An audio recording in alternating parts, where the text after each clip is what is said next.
Welcome, one and all, to Country Preaching. Don Drake here. It's good to have you in the listening audience. Hope you can stay around a few minutes with us and be our guest for Country Preaching.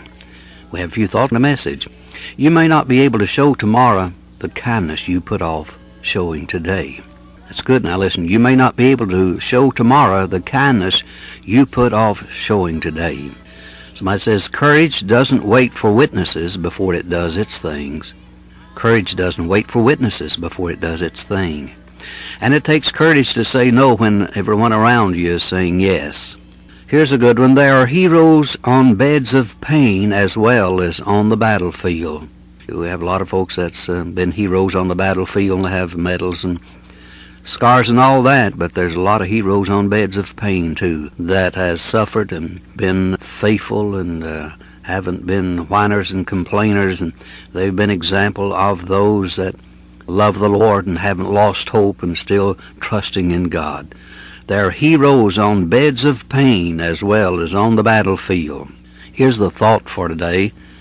Neither goodness nor faith guarantees immunity to the evil which falls on all alike. When it rains, both the righteous and the wicked get wet. Troubles comes to everyone. There's problems and trials and difficulty and struggle that everyone goes through. And it doesn't matter how good you are, how faithful you are, how much faith you have, that will not immune you to the evil, the bad, and all the troubles that falls on everyone alike. For when it rains, both the righteous and the wicked get wet. I want to speak to you today about the prodigal son.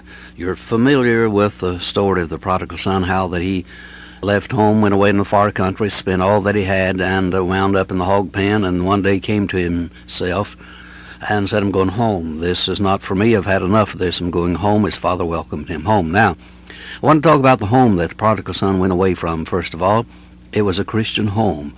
I think it was a place where they had a family altar and where they prayed.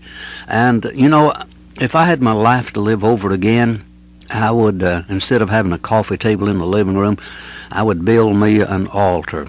I'd have a piece of furniture made into an altar where the family could kneel and pray and use it, every day and raise the family around the family altar. I think that's the most important piece of furniture a person could have in his home is a family altar. As it said that a great man one day found himself in Washington where Senate and Congress met and laws were passed and all that, and he thought this must be the heartthrob of America. But said later on he found himself in a home where at the close of the day the father got down the old Bible and read from it and gathered the children around. They read from the Word of God, knelt down and prayed before they went to bed. And he said, now I know at last I've found the heartthrob of America, a family that takes time to pray together and read the Word. If I had my life to live over again, I would build me an altar in my home and there for the family to pray. One day I was at church and the sun was shining just right through the window. I could see clearly the altar, and I saw tear stains all over the altar where tears had been shed as folks knelt to pray. And I thought, how precious, how wonderful that there is a place where folks can meet and pour out their heart to God and get relief.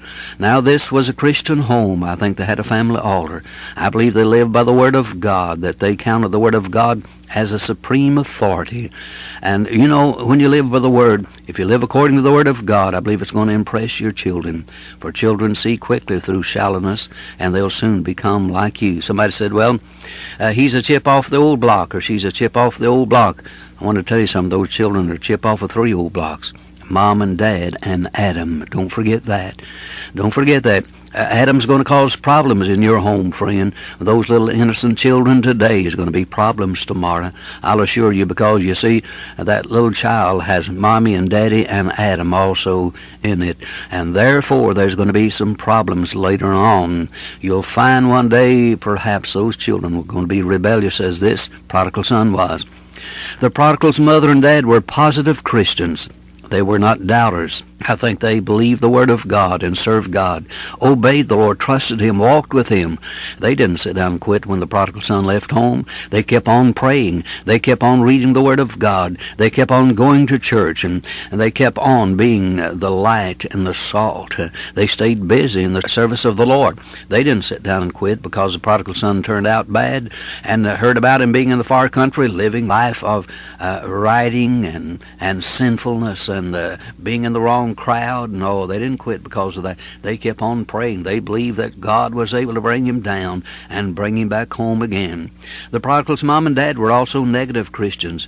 I mean, they didn't conform to the world, and they didn't drink and disco and party, and they didn't go where the world was going, drink from the fountain the world's drinking from. No, sir, they held a high standard.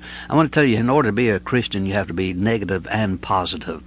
That's right. Brother, we need to be positive, all right, and not be doubters, but believe God and trust God, obey God, and be a positive, joyful, radiant Christian, and have assurance and joy and all that. But listen, we have to be negative too. I mean, 9 of the commandments were negative. Thou shalt not. And the prodigal son's mom and dad were also negative Christians. They didn't do what the world was doing. They held up a high standard. And the people in churches, God, our blessing today are the ones that are walking close to God and lifting up the standard and taking their stand against something. It's not enough just to be for Jesus, brother. We have to be against something. I mean, you have to be against evil and sinfulness, and the Bible teaches separation, to come out from among them and be ye separate, saith the Lord, touch not the unclean thing. So we're to be different, my friend. The Bible teaches that God's people are peculiar people. I mean, we're different than the world. If Jesus lives in your heart and you no longer hang around the same place and do the same things, there's been a change in your life. I mean, old things have passed away and all things become new when Jesus moves in. When Jesus comes in, the world has to go out. And so the prodigal son's mom and dad, they were positive Christians. They had faith in God. They read the Word of God. They lived by the Word of God. They praised the Lord, and they didn't lose hope. But listen, they're also negative. They didn't do what the world was doing, and they didn't conform to the world. Now, I believe that Satan has all of his missiles aimed at the home. Evil television is setting the standards in too many homes, and there's too many parents that are so blinded until they just the TV be the babysitter, and children are learning all kinds of evil and sinfulness. And you wonder, you hear about kids going to school with guns and shooting, and now in some of the cities they say that they're teaching the children what to do when they hear gunfire. Isn't that strange? I wonder where they're getting all the ideas for all of this mess. And here they're giving out in schools condoms and teaching children, just do your thing, as though there is no payday for sin and all of that. Satan has all of his artillery aimed at the home, and we know where it's come from. Anybody with common sense knows that television is what's teaching children all of this evil and crime and murder and sex and all that mess. Here we have atheists in college and the humanists and the liberals teaching that homosexuality is a normal lifestyle. Well, the dogs never learned that yet, and cattle and the beast of the field hasn't learned homosexuality yet. You wonder, they talk about, it's normal. Well, it isn't normal for the beast of the field. They haven't caught on to it yet. Tell me it's more. Listen, sin makes man do what even the beast of the field wouldn't do. Sin takes man so far down that broad road of sin, does what even a dog or a hog wouldn't do. Let me tell you something. Prevention is cheaper than the cure, brother. We'd better set the standard. We better live right and teach our families right, for prevention is cheaper than the cure. I mean, when sin takes hold of a person and they form the habits and lifestyle of the world, it's mighty hard to break then. Prevention is better and cheaper than the cure. I tell you, when we add to the problems that we're having now, when we add to that loose living parents and dead churches and pleasing preachers that pat folks on the back and tickle them under the chin, spray a little religious perfume upon them, we've got a big problem, friends. We have. But listen, the prodigal son, he ran away from home, but he went away from a Christian home. He went away from from a home where there were positive Christian parents. He also went away from a home where there were negative Christians. I mean, they didn't conform to the lifestyle. They didn't compromise. They held up the standard. They kept on praying for the prodigal son, and they prayed him back home. I'm talking about the kind of home the prodigal son ran away from. Friends, we better seek to have that kind of a home, especially now.